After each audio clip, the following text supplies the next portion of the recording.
Hello and welcome into The Remix. I'm Brianna Pitts. Summer is upon us and it's time to get out to your favorite restaurant and enjoy the city. In today's The Remix Restaurant Row, we spent some time with the 1928 Beacon Hill. Well, it is a new era for the 1928 Beacon Hill restaurant. Culinary director Chris Maxon just joined the team, and he is ready to bring his North Shore influences and culinary pedigree to the neighborhood favorite. So, Chris, thank you so much for being here. Thank you. I'm happy to be here. Yes, we have a North Shore versus South Shore thing going on. Oh, my God. Because I'm South Shore. I don't want to start. I've already started with my PR people. I don't want to fight with you either, so we'll put it aside for this segment. But tell us a little bit about 1928 for someone who has never been. Well, it's a very intimate restaurant. At night, you got the drinks flowing, it's dark, the music's bumping. Yeah. And you got all this colorful food to display. It's very nice for a little date night. But it's fun. It's very fun. It's very romantic. It's that Prohibition era vibe. Yes, with a new wave of food. Yes. Okay, so let's talk about that, the new wave. What's going to be different about 1928 with you as the culinary director? Well, there's a big seafood influence, North Shore boy, but also worldly influence. So, like here we have ceviche with tostones, and then over here we have tuna tartare on rice cakes with sesame tuile. So I'm inspired by a lot of the places that I've traveled. Recently gone to Morocco, Japan. Oh, wow. Italy, Sicily. So I'm just all over the place. Yeah, but that's great. That means you get a good variety on the menu. Yeah, with all New England roots, but world influence. Sure. Okay, so let's get to it here. You are making a New England classic for us today. Yes. Instead of the crab cake, we're going cod cake. Cod cakes. Right out of the Atlantic with a little herb remoulade to give it that tangy feel and a fresh fennel slaw to finish it up to give it that brightness and crisp. Okay, let's do it. All right. All right. So let's start with, I already have my cod cakes made here. Okay, perfect. They are in fact gluten-free.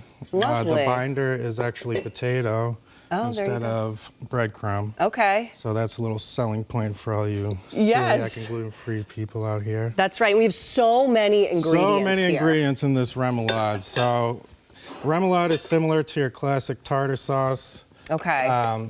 First, we're going to start with mayo. Now, what makes it different than tartar sauce?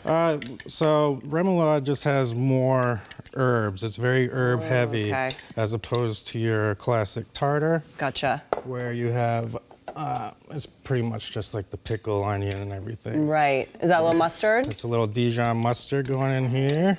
Very nice. And then I use shallots to give it a sweeter taste than the onion. Okay.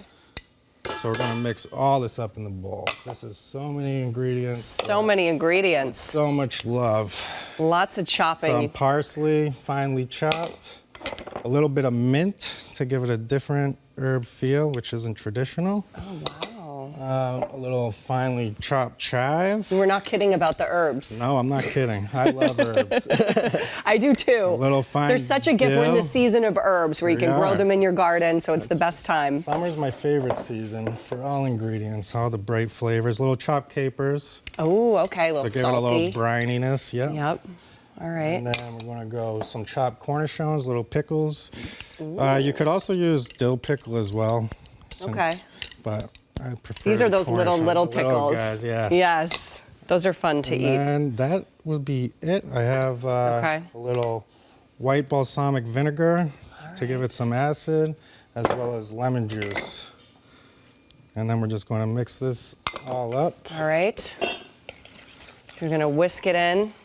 Oh, hold on. Don't forget the paprika to give it a little smokiness. It's smoked paprika. Ooh, so you got not regular paprika, make sure it's smoked. Yeah, so it's pimentone, as we say, so it gives it that nice little red feel. Wow, look at that. So I use rice bran oil. Ah, okay. So it's a high smoke point. Oh, gotcha. It's also got a lot of vitamin E. Oh, interesting. So it's very good for your skin. Oh, there you go, everyone. It's very popular in Asian cultures. They use it for all their sautéing and everything. That's a fun little fact. Yes. So okay, so at good the for restaurant, frying. yeah, so at the restaurant I've switched over to that. I don't use canola oil. I only deep fry in all rice bran oil. Wow. So it's very a healthier similar alternative. to like, yes, very similar to like avocado oil. I'm going to take my remoulade, Okay. put a little dollop here, and I'm just going to swipe it around. Look at that. And so here I have our beet salad. It is, there's roasted baby beets with a little thyme, garlic, olive oil, sherry vinegar, and with Asian pear. Wow. Pomegranate whipped goat cheese is the smear on the bottom of the plate. I'm going to take a Yes. bite of this Yes. because just listening to you talk about it is... And then it's all dressed with maple sage vinaigrette. And the crunch on the top is pistachio praline to give it that different texture, as well as fresh pomegranates. Wow. Oh my gosh, that's so nice and sweet. I love the goat cheese. Yes. That's so, so good. And then over here. So we have ceviche. It's made with a leche de tigre that I stain it with beet juice. That's what gives it that bright red flavor. Pretty. Color. And here, we're gonna just pop this in here. Okay. Get it sizzling. How long do you cook these for on each side? You wanna do like 3 to 4 minutes on each side, Okay. depending on how hot your pan is, but you do wanna get it nice and smoking hot. Otherwise, you'll stick. I'm going to take a sip of this lovely drink to wash down my goat cheese. That's our beatnik. It is a beet and tequila drink. Oh, okay. I have not had that combination before, but... So we're really smoking here. We'll turn this down. Wow. This is... You've gotten me to like beets a little bit more. Well, that's what With I said. That got me to like tequila a little more.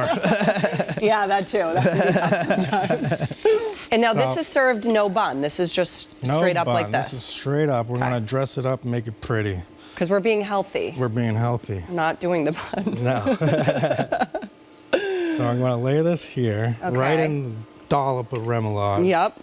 And then I'm gonna mix up a little bit of my slaw. Okay. So we have fennel. We have red cabbage. We have celery. Okay. Well, the little crunch, Yes. little crunchies. And then here I'm gonna add just a dollop of salt, Okay. a little pepper. I'm gonna turn this off. And then I'm gonna put, it's honey, lemon, white vinegar, olive oil. Ooh, very simple dressing. Yes. So it just gives it that brightness and that crisp texture. So it's all about like contrast. So every time I make Yeah. a dish, you look for like that salt, that fat content, that crunch, that acidity. So that's like, it completes like the perfect bite. You're like a chemist. I feel like chefs are chemists Yeah, crazy in chemist. some ways. crazy chemists. Can be crazy, but we can be very sweet too. So I'm gonna lay this here. Okay. And I'll bring my cocktail Are you back. 'Cause I'll talking wash about it how down. much do I drink after work? I feel like a lot of people create their menus Yeah. sometimes, and they have a cocktail pairing Well, in now- mind for everything.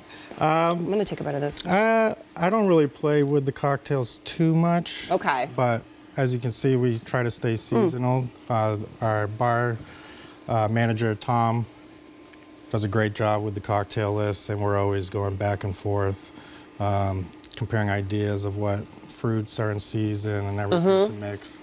So there's a very, how do you say it, symbiotic relationship with the bar and the kitchen. Absolutely. This is insane. I could drink this. Yeah, that sauce. I could drink the remoulade. That is unbelievable. Okay, culinary director here of 1928 Beacon Hill, Chris Maxon. Thank you so much for coming in Thank and you. for sharing this dish with us. Thank you so much. Thanks.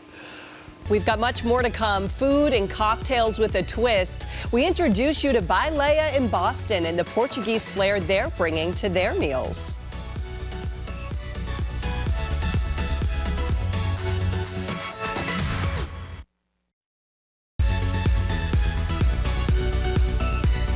Well, the weather is finally warming up after the unofficial start to summer, and what a better way to kick it all off than with some delicious food and drinks. So we have joining us now from Baleia in Boston, beverage director John Benavides. Thank you so much for being here, John. Thank you so much for having me. Look at this spread. It's gorgeous. First of all, just tell us a little bit about Baleia and what guests can expect when they go. Yeah, so Baleia is a Portuguese-inspired restaurant.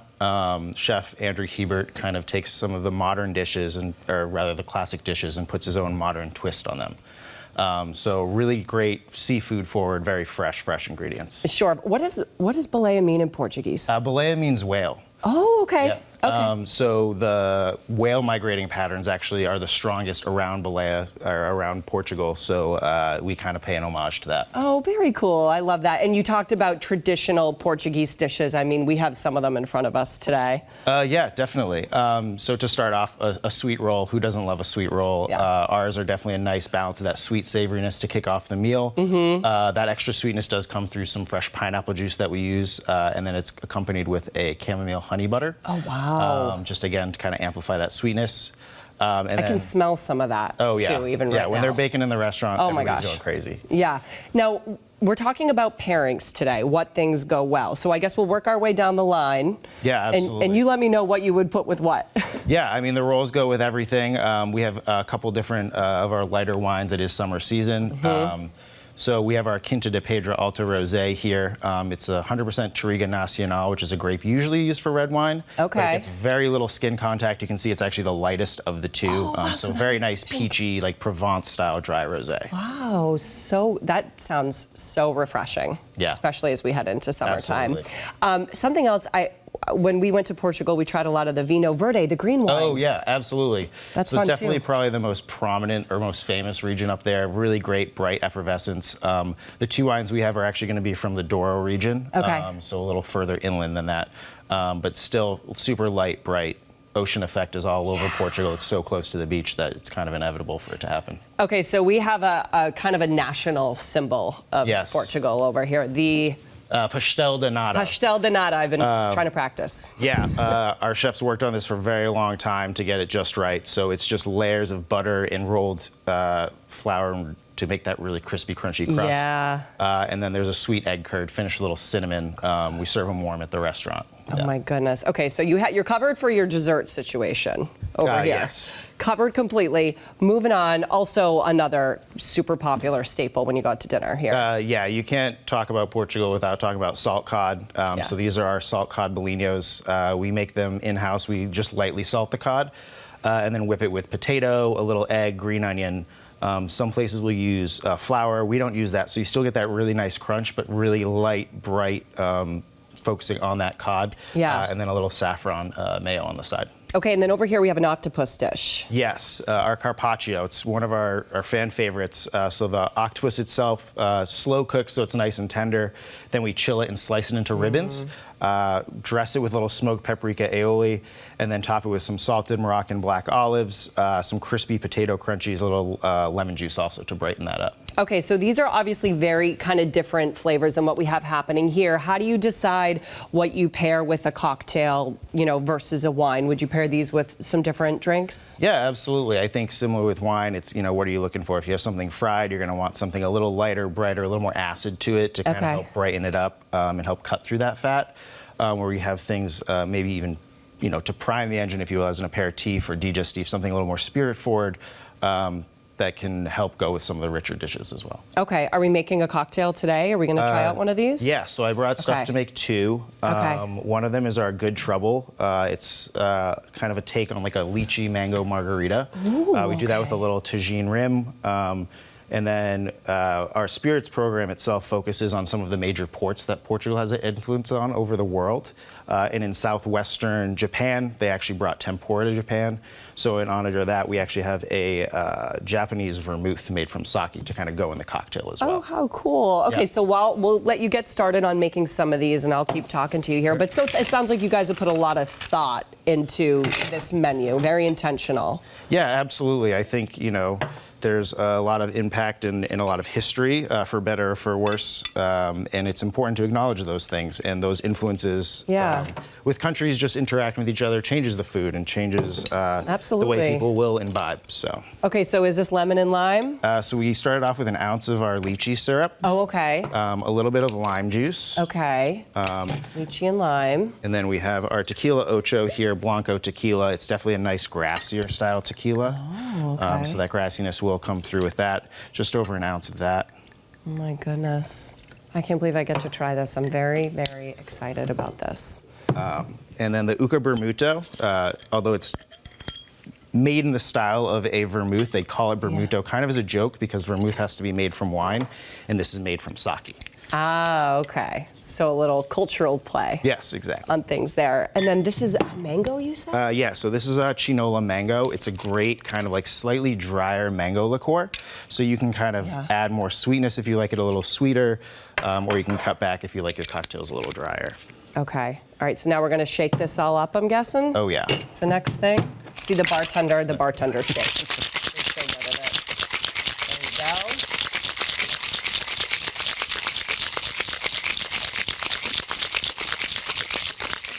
What a nice sound. Oh, yeah. Just sounds refreshing. Just the sound of summertime. Okay. All right, so, okay, you're dipping it in the, for those of you who can't see here, it's like a little orange juice rim, and then you said the tahini. There we go. And then we got the tahini on there just for a little half rim. You know, Yep. Some people like it spicy. Little kick. Some people prefer. Sure, you have it both ways. You can take a sip on either side of the glass. Okay. Wow. That is so pretty. What's the most popular drink on the menu? Do you think this is one of them? This is definitely up there. I think when people hear lychee, mango, and margarita, yeah, it's like three more enticing. it's like three of my favorite drinks that you have combined into one drink. Okay, so I'm gonna take a quick sip of this. Whoa. pretty bright, great, refreshing. Oh my gosh. Can you order pictures of that or? Maybe one day. When we get the patio open, we'll start to revisit some of those options. I think you're going to be making a lot of those. Maybe you need to make a picture. Okay, beverage director Baleia, John, thank you so much for coming in and sharing. Please go check out Baleia and kind of taste the flavors of Portugal this summer. Awesome, thank you so much.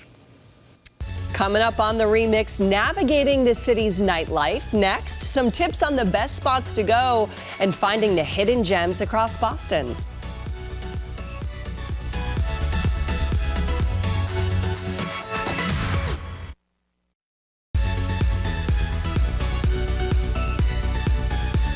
All right, so Memorial Day weekend, that was our unofficial start to summer, right? As it gets warmer out there, more of us are ready to just get outside. But then you might say, well, how do I do that in Boston? Well, we have just the person here who wants you to get outside this summer. We are so excited to welcome the Director of Nightlife Economy, also dubbed the Nightlife Czar, Miss Corinne Reynolds. We are so happy to have you tonight. Thank you for joining us. Thanks for having me. So first, we have to make sure our viewers understand. What do you do as the Director of Nightlife Economy? We're just going to start right there on the ground level. Let's do it. So in the past, other administrations have focused on different nightlife initiatives. They've piloted a few things, but there was no dedicated person to really trying to address those issues. Right. And so Mayor Michelle Wu decided to create this position in early 2023 to have someone to focus on those issues, to address the nightlife economy, to strengthen our overall 24-hour economy. Now, nightlife economy in itself is also going to be a new phrase for some people watching. So, I got to ask you, what does nightlife economy include? It feels all-encompassing. Yeah, so I serve as a vital link to connecting the nightlife economy and City Hall. And what is that, right? A lot of folks may think bars, restaurants, and nightclubs. Right. And those are large industries in the nightlife economy, but it's also our third shift workers who work in hospitals, folks who are providing public resources and services at night, our firefighters. It runs the gambit. And so our city doesn't shut down after 5, and that's what this role focuses on, those issues. Now, you've been in your post for about 2 years or so now. What would you say has been the most challenging part? Because I'm sure there have been some fun parts, but some challenging parts too. Yeah, well, as I said, there are many stakeholders in the nighttime economy, and so being able to listen and hear out the varying wants and needs and concerns, and then also thinking through holistic and systemic solutions, you have to be thoughtful, and sometimes there's some compromise in that. Totally. Now, okay, Corinne, you and I are both young, so you're gonna understand when I say this. You're out, it's a Friday night in Boston, it's a Saturday night in Boston. You're done, you had a great time, you went to see a show or a concert or whatever you were doing. It's late, and now you're hungry, and you're like, there's nowhere for me to go. Where do we go to eat? Well, I have a solution for you. See, this is what I'm talking about. So in the coming weeks, we're going to announce the Late Night Food Truck Network. Okay, you've got my attention. So basically, it will be 7 locations throughout the city to address that late night hunger.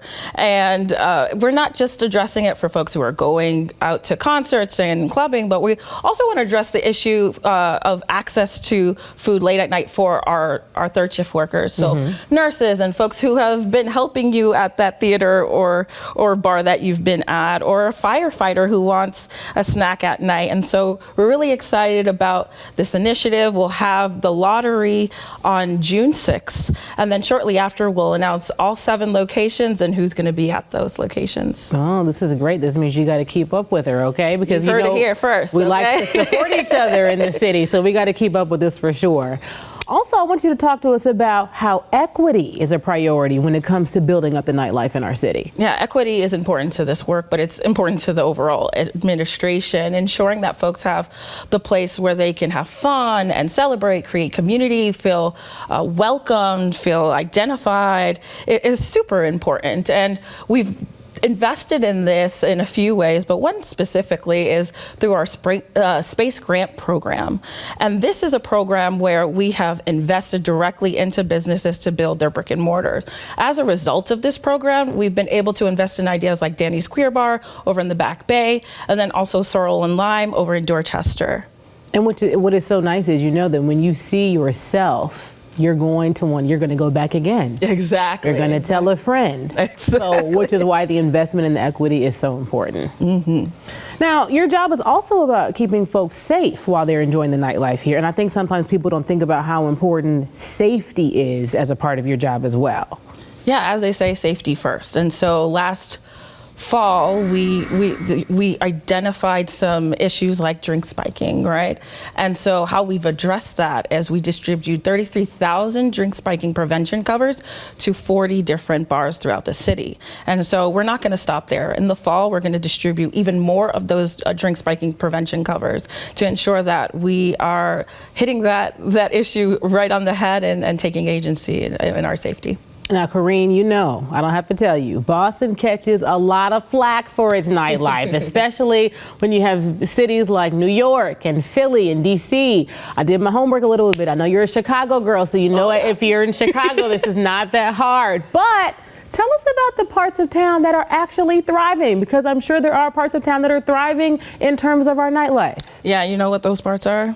Every part of Boston. I like it. Okay. There is something for anyone throughout the city of Boston. There are 23 different neighborhoods, and nightlife looks differently in each one of those neighborhoods, whether it's going to Canvas Studio for a paint night over in Hyde Park, or going down to Back Bay to Hugh, or seeing a show at Brighton Music Hall or at Midway Cafe. Boston has a little bit of everything, and our nightlife is representative of our rich culture and the different identities throughout the city. Then it's important that people hear that, because you want to encourage people to check out different parts of the city, and maybe just not the Back Bay or the downtown or the financial district, but somewhere outside. Exactly. Okay. Now, here's the really important part. If people have ideas for you, they're like, I didn't know she did all that. How can I tell her about my ideas? Because I'm sure sliding into your DM is not the most productive way to do that. So how do they reach out? People do that. I'm sure they do. You know, we try to meet people where they are, but if you really want to contact me, you can just hit me up at nightlife@boston.gov. All right. Well, you heard it here. We want you to get outside. Corinne Reynolds, Director of Nightlife Economy. And we're going to be outside as soon as this rain cooperates with us. Amen to that. Thank you for joining us. Well, more to come on the remix. Everyone has an iPhone, but not everyone has a photo booth. The old school technology snapping up plenty of interest at a cafe in Somerville.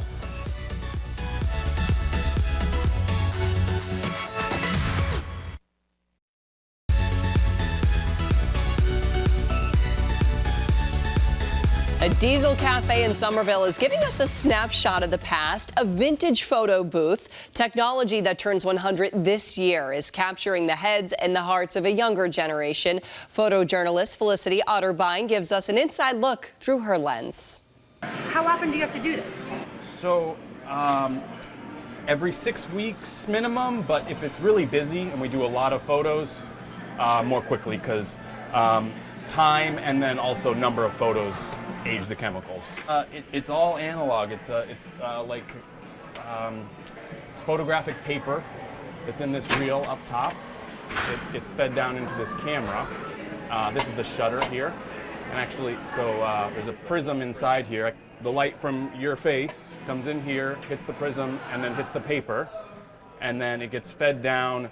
Down here there'll be 14 tanks that your strip of paper will get dunked into, and it'll actually come out a negative first, and then it'll bleach out that image and then reverse it. So it's called a reversal process, which is not your typical photographic process. Normally you start with a negative, like a 35mm negative, and then you project a positive. But this is actually all happening on the paper. It switches from a negative to a positive. So why do you think folks are so interested in stuff like this?